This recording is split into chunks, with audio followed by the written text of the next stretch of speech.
Okay guys, nandito po tayo sa Coopville. Yan. Ito po nakita nyo yung bakanting lupa. Mukhang matagal na po itong bakanting lote. Gagawin daw itong Princess Homes. Dito po to sa Barangay 171 Bagumbong, North Caloocan. Ito po ay My Home, Malvar. Ito yung gagawing Princess Homes. Yung likod nun, Northville. At ito po ay Coopville. Meron pa dito mga motor na parada tuwing gabi, motor ng kapitbahay. At isang umaga raw, bandang madaling araw yata, ay pinagtangka ang nakawin siguro itong motor na to, dahil nakita nila meron ng tungkab at sira na yung malapit sa may susian ng motor nila. Ito po ay ADB, Honda ADB.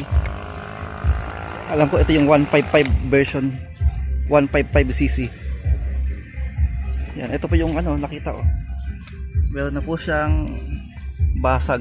So, ang suspecha ng may-ari ay pinagtangka ang nakawin para magalaw yung wiring at mapaandar. Yan. Di ba may ano po to, may alarm. Pero nagawa pa rin nilang tungkabin. Pero yung nag-alarm yata doon sila nagpulasan. So ano po kaya yung yung ma-advise nyo para hindi ito mangyari? Ano po yung mga tips nyo para hindi mangyari yung ganitong mga nakawalang motor na nakaparada sa tabing daan? Salamat po.